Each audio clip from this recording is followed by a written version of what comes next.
तो फिर आज के इस लेक्चर में हम पढ़ने वाले हैं फैक्टराइजेशन। एक एग्जांपल लेते हैं, क्वेश्चन उससे समझते हैं फैक्टराइजेशन कैसे करते हैं। इसमें दो सिंपल है पॉलिनोमियल्स का, ये है क्वाड्रेटिक इक्वेशन बोलते हैं। क्वाड्रेटिक इक्वेशन की जो सिंपल फॉर्म होती है वो होती है ax square plus bx plus c, basic तो होती है ax square plus bx plus c। तो उसको सोल्व कैसे करना है, हमें देखना है कि एक ही गुना सी से, मतलब एक ही गुना जो सी से रिलेटेड आएगा, तो गुना करने पर हमें देखना है वो बनाती है बी, मतलब इसका सम तो करना प्रोडक्ट और इसका सम आना चाहिए। मतलब ऐसे एक एग्जांपल था, यहाँ पे कुछ नहीं था, वन की गुना दो से करेंगे तो कितना आएगा दो।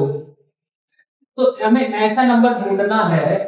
कि मल्टीप्लाई करने पे तो दो आना चाहिए और जोड़ने पे मतलब सम करने पे आना चाहिए तीन, वो है एक और दो, ठीक है, वन एंड टू। तो इसको लिखेंगे one x square plus one x plus two x, मतलब इसको मैं ऐसे लिख सकते हैं, 3x को 1x प्लस 2x, इसमें ना x कॉमन आएगा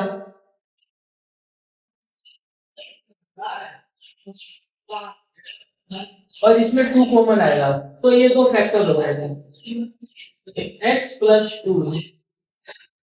x प्लस 1, ये दो फैक्टर है। अब ये दो फैक्टर को हम इक्वल रखेंगे जीरो के, तो मतलब x की वैल्यू कितनी आई दो, पहले रखेंगे x plus 2 equal 0, x plus 1 तो यहाँ से दो वैल्यू आएगी x की, इसलिए इसका नाम है क्वाड्रेटिक।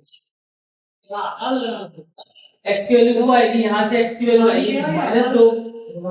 x प्लस 1 को इक्वल रखेंगे 0, तो x की वैल्यू आएगी यहाँ से -1, अब यहाँ से आएगी x की वैल्यू -2। तो ऐसे फैक्टराइजेशन सोल्व करना, सबसे पहले इन दोनों की मल्टीप्लाई करनी है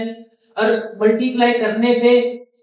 दो नंबर ऐसे सोचने हैं जो जोड़ने पे तीन आना चाहिए, ऐसे इसको सोल्व करना है। तो ऐसे फिर दूसरा एग्जांपल है 2x square plus 3x plus 3, इसका सॉल्यूशन है, मैं समझाने जा रहा हूं इसका सॉल्यूशन क्या है। तो फैक्टराइजेशन मतलब फैक्टर ढूंढते हैं, x की वैल्यू क्या हो सकती है, तो 2 की मल्टीप्लाई 3 से, मतलब मल्टीप्लाई करने पे तो 6 आना चाहिए और सम करने पे 7 आना चाहिए। ऐसे में दो नंबर फाइंड आउट करने, तो बिकम्स मल्टीप्लाई करने पे 3 आए और ऐड करने पे 7 आए, वो जो दो नंबर है वो है 6 और 6 और 1 है, क्योंकि मल्टीप्लाई करेंगे 6 और 1 पे तो 6 आएगा और इन दोनों को जोड़ेंगे तो आएगा 7। तो आगे ऐसे ही 7x को लिख देंगे 6x प्लस में 1x, तो यहाँ पे 2x कॉमन आएगा, फिर x प्लस 3 प्लस 1 और इन दोनों में कॉमन 1 है और इन दोनों में 2x है, तो ये दो फैक्टर बनेंगे और जो बनेंगे यहाँ पे आने के बाद इसको जीरो के इक्वल रखना है, फिर इन दोनों के अलग से जीरो से इक्वेट करके यहाँ से x की वैल्यू निकालनी है, यहाँ पे आएगी -1/2 और यहाँ पे आएगी x की वैल्यू -3, ऐसे सॉल्व करना है टेक्स्ट और लॉजिक। तो जो हम इंपॉर्टेंट फॉर्मूला जो लास्ट टॉपिक था, ये जो चार के चार है ना, ये सारे इंपॉर्टेंट फॉर्मूले, इनके बेस पे एनसीईआरटी के कुछ क्वेश्चन है। इसके बाद एक और वीडियो आएगी जिनके इनके बाद एनसीईआरटी के जितने 1 बाय 1 एनसीईआरटी के एक्सरसाइज बाय क्वेश्चन करेंगे। और यहाँ पे जो चार फॉर्मूले x plus y plus z का स्क्वायर है, ये फॉर्मूला है x square plus y square plus z square plus 2xy 2yz plus 2z है, और फिर x प्लस y का क्यूब और x माइनस y का क्यूब, जिन पे एग्जाम में क्वेश्चन 100% पूछे जाते हैं, और x cube plus y cube plus z का क्यूब माइनस 3x/z,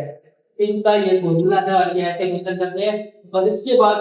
एक और लास्ट वीडियो आएगी जो एनसीईआरटी की जो क्वेश्चन होते हैं, तो मैंने सारी बेसिक करा दी, पार्ट 1 पार्ट 2 था, ये